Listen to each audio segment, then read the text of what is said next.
Coming up on Colonial Crossfire. Classified government leaks implicating President Trump.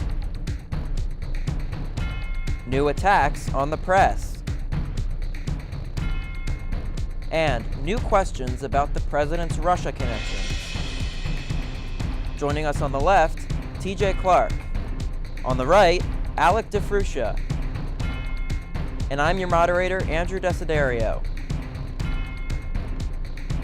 This is Colonial Crossfire.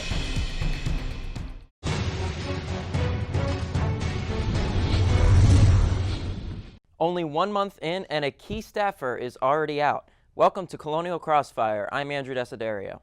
President Donald Trump has had his share of drama during his first month in office. He's issued controversial executive actions, called the press the enemy. He's survived confirmation battles for some of his top cabinet nominees, and he fired his national security advisor over questions about his contacts with Russian officials. Joining us to discuss all of that and more, our familiar student panel.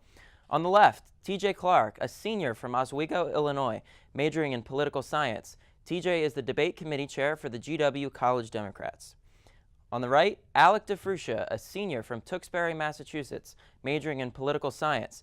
Alec is a member of the GW College Republicans. Thanks to both of you for joining us. Thanks for having us. Thanks, Andrew. Just like to remind you, I was the only and first GW Crossfire panelist to predict a Trump victory. That's right. So, I'll give you credit so for that. I will be going on my Trump victory tour. That's right. I'll give you credit for that. So it's good to be back. Thank you.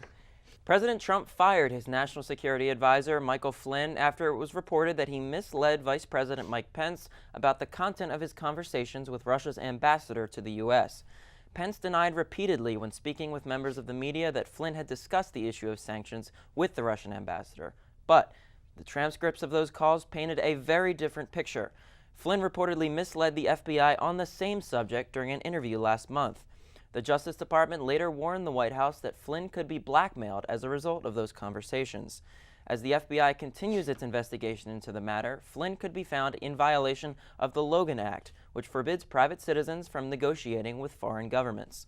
The White House, though, sought to pick up the pieces by placing the blame not on Flynn, but on the government officials who leaked information about the Flynn case to reporters. What he did wasn't wrong. What he did in terms of the information he saw, what was wrong was the way that other people, including yourselves in this room, were given that information. Because that was classified information, it was given illegally. That's the real problem. So, Alec, is it a deflection to go after the leakers rather than put the blame squarely on Michael Flynn? Not at all, Andrew, and I will tell you why. The FBI just this week dropped all charges against Flynn. They said that the case was closed. Also, NPR also reported this week that there was no wrongdoing in the Flynn transcripts. So as far as it goes, this is a clear purge of Trump loyalists from the White House. The media hates the Trump administration, and these career bureaucrats entrenched in Washington, D.C. have an issue with Mr. Trump and his administration. He's going to change the game.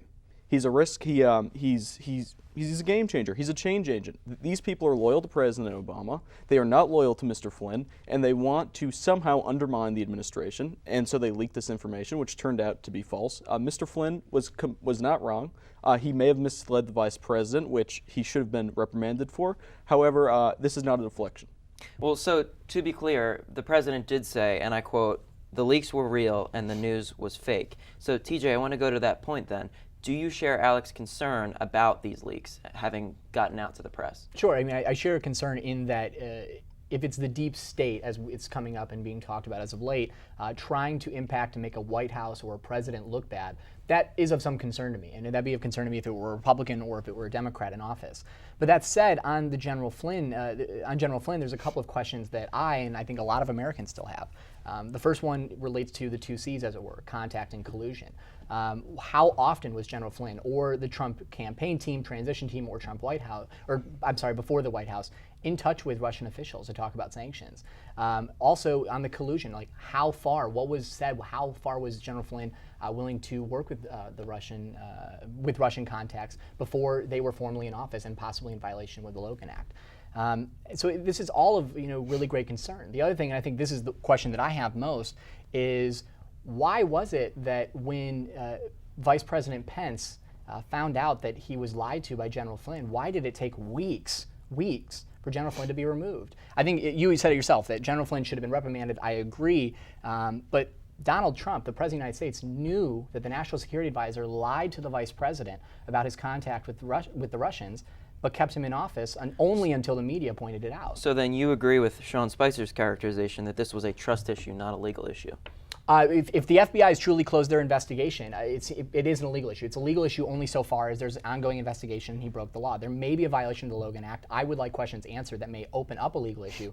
But right now, primarily, it's a trust question. It is apparent to me that Michael Flynn could not be trusted by President Trump or Vice President Pence. My main question, though, is when President Trump knew that he couldn't be trusted weeks before he was actually asked to resign, what was going on in the interim? And it wasn't until the press pointed out that General Flynn had lied. Only then did Donald Trump fire him. Alec, is it responsible for the president to keep labeling things as fake news when he doesn't agree with it? Fake news, as we know, is something that's crafted deliberately to deceive people. I don't think any of these leaks, anything we see in the New York Times, Washington Post, CNN, AP, are considered fake news, right?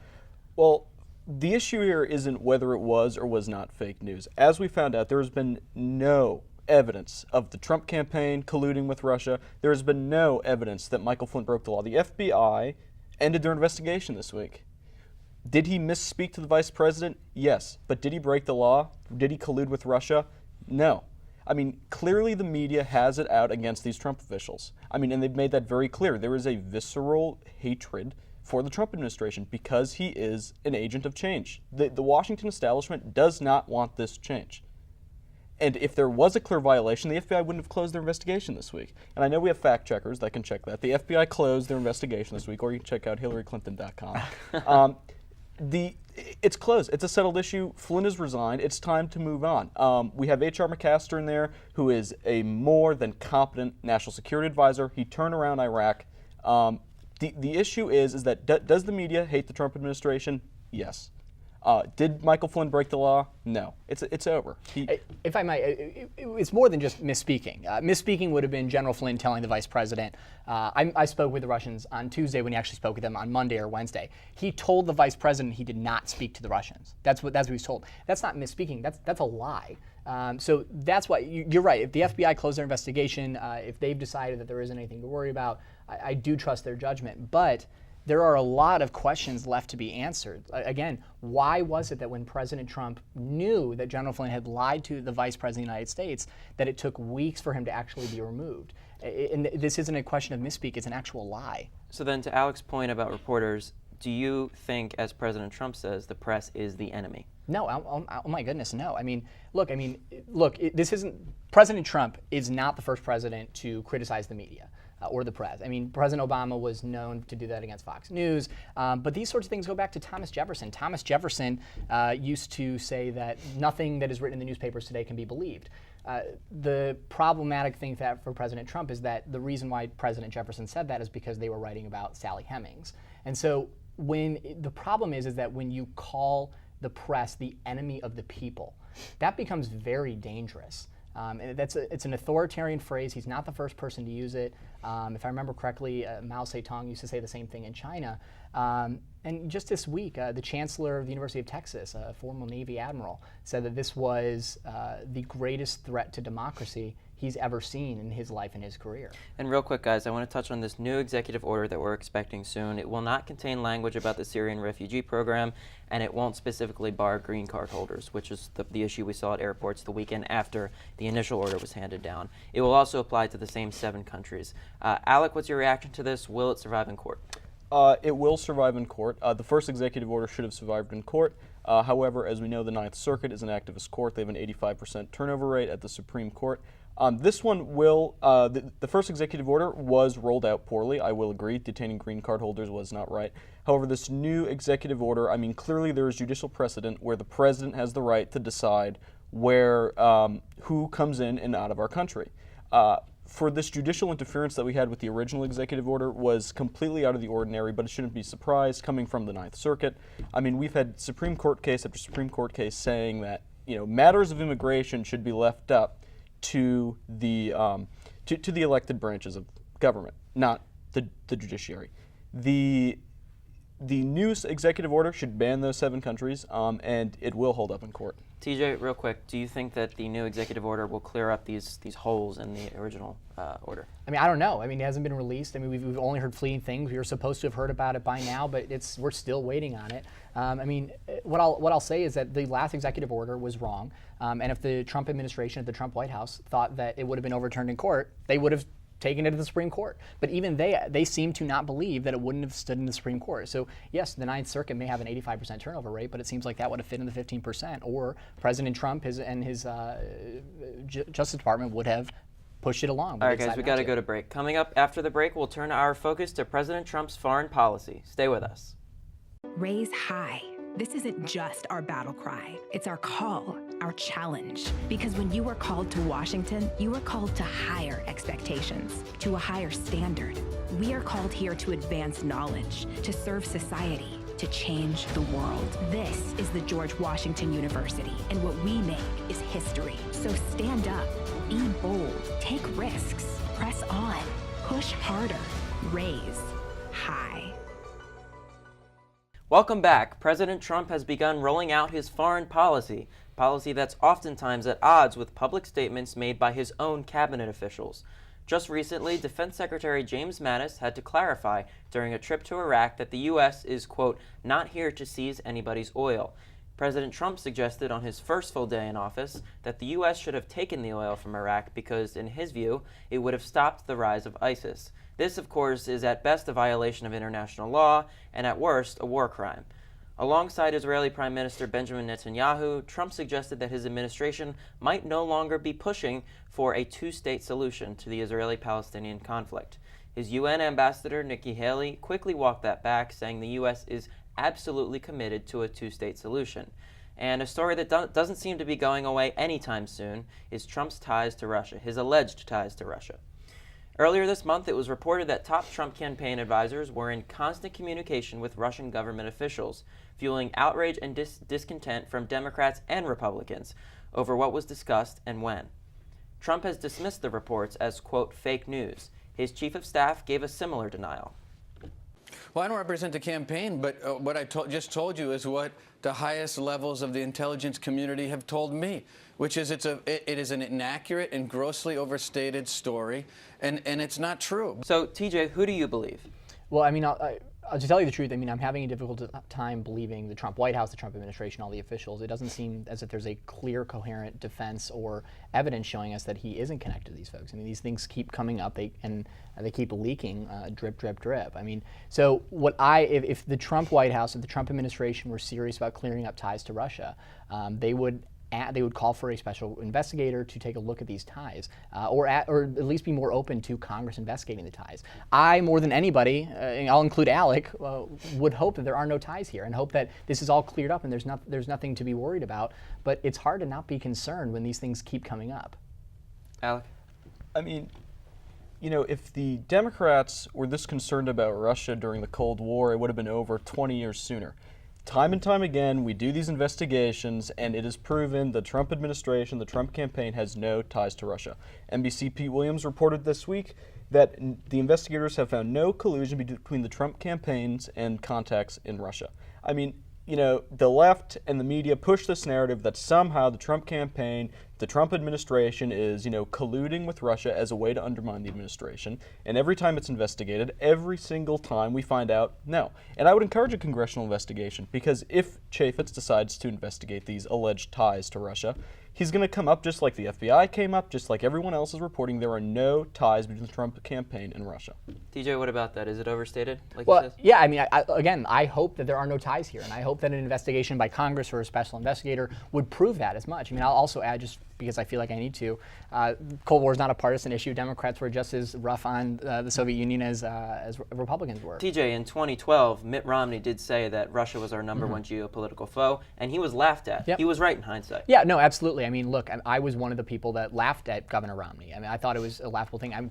was born in 1995. I've never lived in a world where I thought that Russia was our enemy. And so when he said that in 2012, it seemed outdated. It seemed like an old James Bond movie. I recognize now that we've had two consecutive administrations of different parties, Democrat and Republican, President Bush, President Obama, who have tried to make relations with Russia better. But each time we have reached out, our hand has been slapped by Russia. It is apparent to me now more than ever that this is an adversary. I'll admit that early on in the campaign, when now President Trump talked about wanting better relations with Russia, I didn't think that was the worst thing in the world. Why would it be a bad thing for us to try to reach out to every nation in the world and be friends with as many people as possible? But it is apparent to me now that every time we try to reach out to Russia, we end up worse than we did before. It is apparent to me this is an adversary. So I do want to touch on these foreign policy issues then. I mentioned in the open about Benjamin Netanyahu and with General Mattis regarding oil in Iraq. Alec, we had just last week, General Kelly had to clean up a remark that President Trump made when he said these deportations are going to be a military operation. General Kelly had to, of course, clear up there is no use of military force. My question to you is President Trump in charge of his own foreign policy?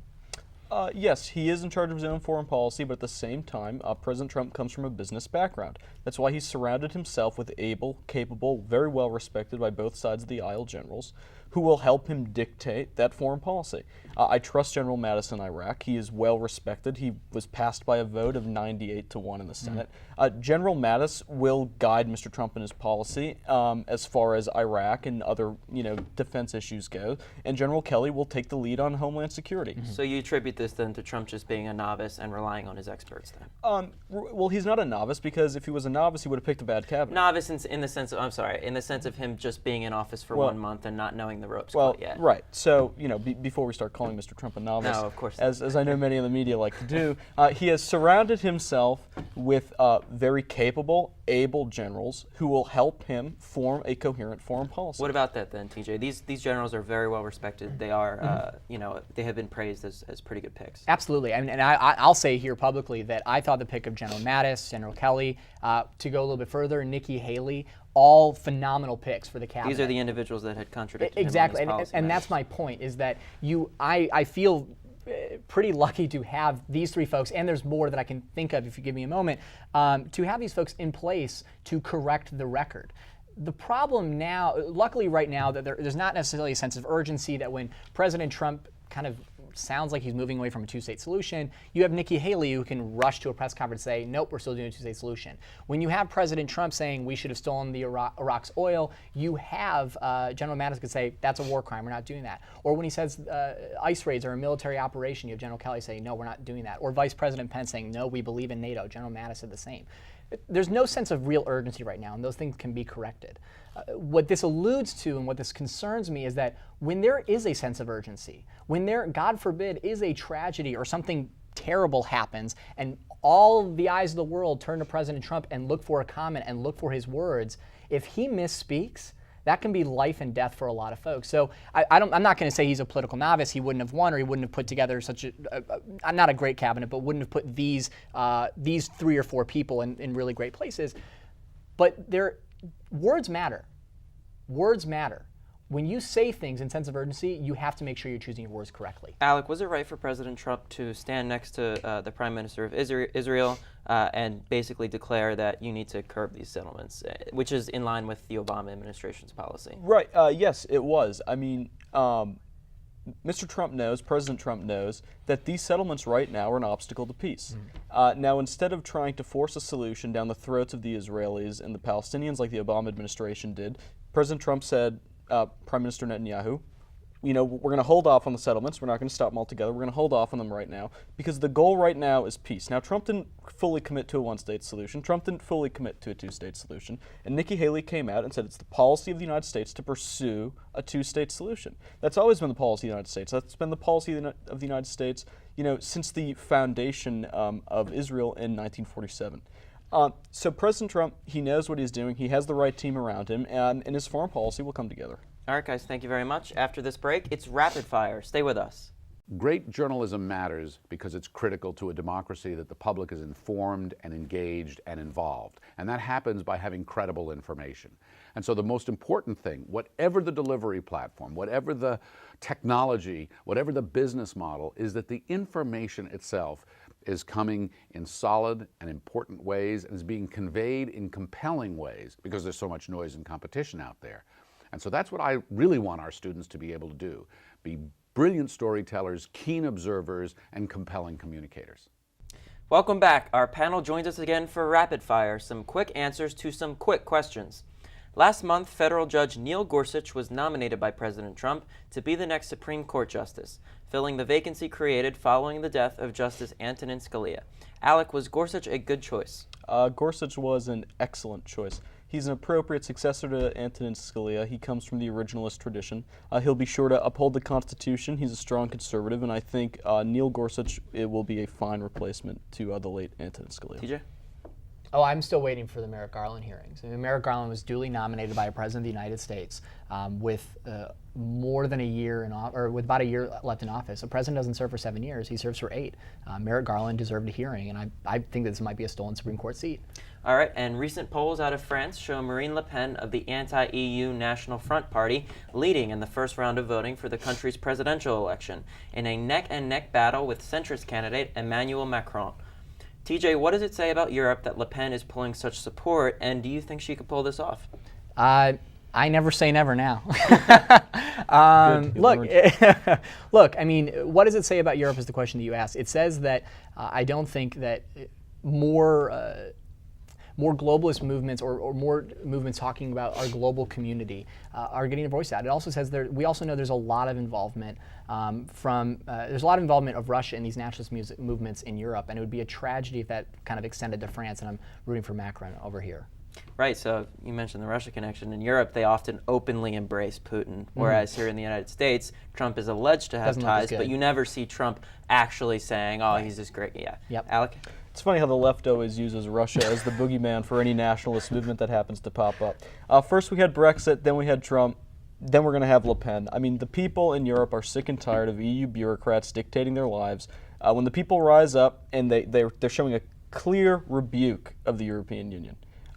So we'll see if Le Pen wins. I'm not sure if she will. I'm not 100% sold on her as a presidential candidate, but clearly we've seen that we're entering a new era of foreign policy, a new world order where the people are finally going to take the power back from the elites. All right, and newly elected Illinois Senator and Iraq War veteran Tammy Duckworth will be GW's 2017 commencement speaker. Alec, are you looking forward to Senator Duckworth's speech? Be careful, she's my senator. Well, I'll be honest with you, TJ. The only junior senator from Illinois I want speaking is Barack Obama. But Tammy Duckworth, there's no doubt, is a hero. She gave more than she had to. I mean, she served with honor and distinction in Iraq. However, as a VA official, she was corrupt. She left veterans out to dry as she nurtured a budding political career. And it's funny how GW likes to use its commencement speakers as a platform for 2020 presidential candidates. There are a slew of great GW alum that we could have asked. Kellyanne Conway, first woman to lead a successful presidential campaign, GW alum. Senator Mike Enzi from the great state of Wyoming, also a GW alum. So it's funny how we seem to pick junior B-list senators from Illinois. B-list. TJ, This is my senator. Tammy Duckworth is an American hero. Which Alex said. Which you said. No one will deny that. No, I know. I am so excited. I cannot wait. I was in class when I found out and nearly leapt out of my seat. Tammy Duckworth served our country with honor in Iraq. She is now a tireless advocate for veterans issues and has been both in the House and now she will be in the Senate.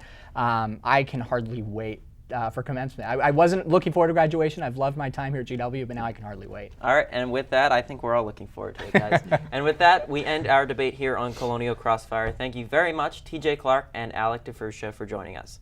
When we come back, I sit down with a former State Department spokesman about the classified leaks coming from the federal government. Don't miss it.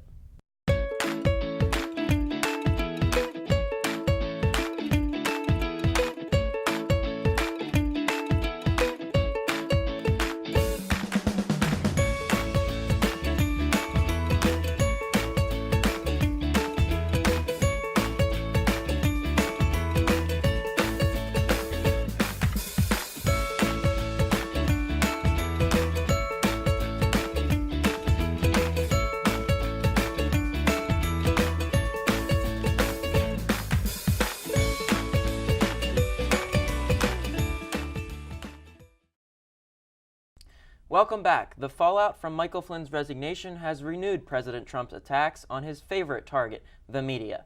The president acknowledged that the leaks implicating Flynn were real, but said the news was, quote, fake. He said reporters should be, quote, ashamed of themselves for publishing leaked information. Now, this all raises a very important question. Why do these government employees feel compelled to leak to classified information to reporters in the first place?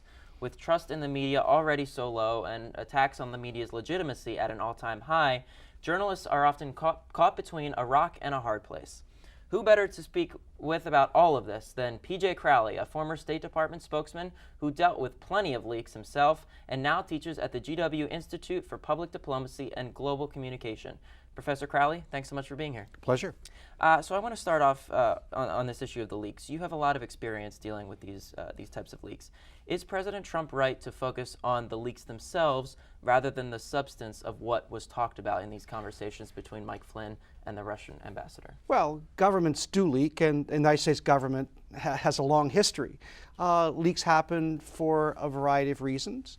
You know, the president's not entirely wrong. Some of this may well be about politics, but some of this might be an issue that a government employee believes needs more attention. You know, a government employee might think that given the direction of a particular policy, there's a question of legality. Leaks can embarrass a president, leaks can box a president in. There are lots of different motivations. I would also say that we have to give reporters actually credit. In some cases, what might appear to be a leak is just very good reporting. For example, David Sanger of the New York Times, who has done a lot of reporting on a computer worm that ended up blowing up a lot of Iranian centrifuges. Yes, he benefited from some quote-unquote leaking, but the detail was just simply very good, reporting, putting facts together and then being able to see a larger picture. Right. So we've seen that a lot of news organizations, particularly the AP, Washington Post, New York Times, have all been publicly soliciting leaks, telling potential leakers that they will be protected and that they can communicate with them through these encrypted channels. This is something that was previously unheard of. Does it concern you that news organizations are actively pressing for leaks and openly soliciting them? Well, I think it's a matter of technology. Have reporters encouraged leaks forever? Yes. But so openly from the organization? But now you have an organization like WikiLeaks, for example, that exists expressly to be able to glean documentation. And what we've seen not only in the Chelsea Manning case but also in the Edward Snowden case is a leaker now has an unprecedented ability to transfer hundreds of thousands of documents to a reporter. It used to be the classic leak, someone grabs a folder out of a file, tucks it in their under their overcoat, and then spirits it outside of the government door. Now someone takes a disk, inserts it here, presses a button, and all of a sudden now you have leaks on such a massive scale that we have not seen before. So something we've been examining really closely here is the fact that the attacks on the media's legitimacy from President Trump, calling them the enemy, are happening at the same time as credibility in the media is at an all-time low. And as I mentioned, Trump recently said that journalists are, quote, the enemy of the American people. When the media is as unpopular as it is today, do you think these leaks have less of an impact in that the general public is believing them less? Well, I think you have to look at a broader context here. We have a 50-50 country, very profound divide. We saw that in the 2016, campaign, and then we also have the development of two separate information universes. If a person, for example, watches Fox News, you're going to see one recitation of the news. If someone, for example, looks at MSNBC, you're going to see a very different recitation of the news. And so as much, and I do to President Trump's rhetoric to be very, very concerning. democracy functions on an informed and citizenry, and whether you like this news outlet or not, the news media, is a vehicle by which we create an informed and citizenry, and the news media are it's an imperfect mechanism, but nonetheless, the media are the primary institution that holds government to account. There's always going to be tension in this relationship, and it's a fundamental pillar of democracy, whether it's popular or not. So you served in the Obama administration. I want to read you a passage from a recent piece by James Risen in the New York Times. He says, quote, "If Donald J. Trump decides as president to throw a whistleblower in jail for trying to talk to a reporter or gets the FBI to spy on a journalist, he will have one man to thank for bequeathing him such expansive power, Barack Obama." Now, Risen's argument here is basically that the Obama administration set dangerous precedents by using the Espionage Act to go after whistleblowers and issuing subpoenas to force journalists to reveal their sources. As someone who served in the Obama administration, do you buy Risen's arguments, and do you worry that the Trump administration could go even further than how Risen is describing? Well, I do worry about the Trump administration going further and delegitimizing the news media as an important element of our democracy. I disagree with James Risen. I know him well. We've talked about these issues a number of times. The most significant case that James Risen was involved in, involving the unmasking of Valerie Plame as an intelligence operative, that case actually started, in the Bush administration. There are very significant questions that have been raised by James Risen's experience, but it's not that the Espionage Act has changed, and it's not necessarily that the Obama administration was on a campaign against leakers. What we have here is, again, an interesting aspect of technology.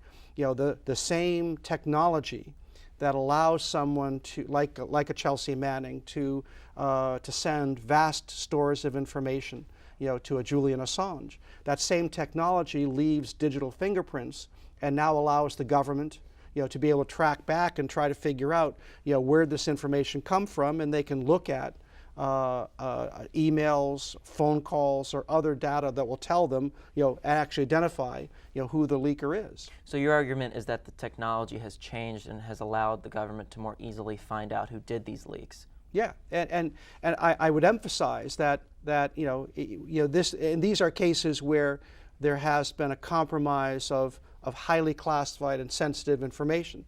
But the focus of the government is not on the media. The focus of the government is on those who had a security clearance and passed sensitive information, right, to the media. So if there's a prosecution, for example, or a case or an investigation, it's not about the media per se. Although in Risen's case, a journalist could be called, to testify, in a prosecution of an alleged leaker. And James Rosen of Fox News was also labeled as a co-conspirator, and the FBI spied on his emails, of course. And I think that was a case where the government decision. did go too far. Yeah. I think that, what the government is focused on is those, and I, for 30 years, had a government security clearance, and I signed an oath saying I will protect, American interests, including classified information. If I violate that oath, I am subject to some sort of administrative action, and in extreme cases, a prosecution. I thought in this case the government did go too far. The journalists have a job to do. It's a very important job. There's always going to be tension in this relationship. There should be tension in this relationship. But I think to designate a journalist as a co-conspirator, I thought would set a dangerous precedent, not only in terms of the dynamic within our country, but what that says to autocratic nations around the world who, to a much greater degree, are closing down independent media sources, throwing journalists in jail, considering them truly enemies of the state. And finally, the State Department hasn't held a televised press briefing since January 19th, the final day of the Obama administration. As a former spokesman of the State Department, does this concern you? I think it's understandable in the short term. The Trump administration is still getting its internal policy-making processes in place. There have been very significant contradictions publicly, even as we sit here yesterday in terms of a very important trip to Mexico by the Secretary of Homeland Security and the Secretary of State. And what they said on the ground in Mexico City seemed to contradict or be in response to what some of the political said. rhetoric Right. Of the president. So I'm very sympathetic that once you stand behind the podium at the State Department, you have to have confidence that you know what the American foreign policy is. You understand, where your administration, the president that you're representing, and the country that you're representing, where we're going. Identify clearly what our interests are. And those things are in flux. Mm-hmm. I think if we're still having this conversation 30 or 60 days from now, then I think it is a matter of concern, because obviously the United States voice, it's very powerful. The United States is the most influential country in the world, and if we're muting our voice, that does have long-term diplomatic consequences. Well, let's hope those briefings start up very soon. Professor, thank you so much for being pleasure. here. Thank you. When we come back, Casey Decker has our debate fact check.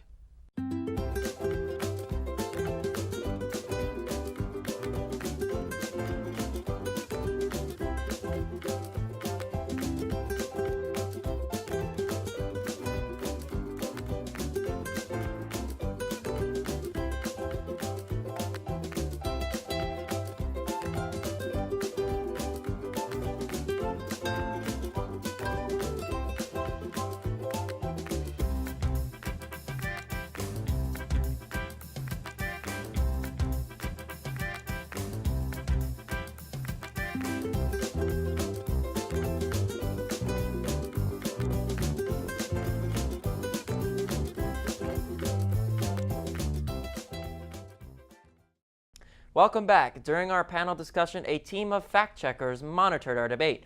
Casey Decker is here to fill us in on what we missed. Casey? Andrew, just a couple of clarifications for our panelists today. First, our conservative Alec said that the FBI has closed the case on Mike Flynn. It's not clear that that's true.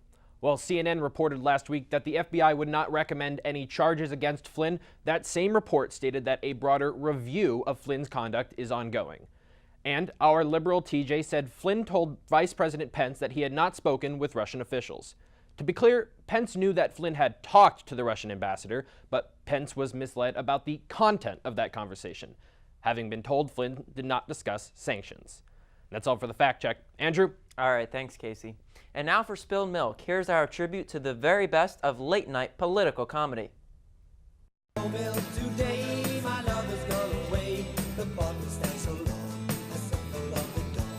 Obamacare is the worst piece of legislation ever.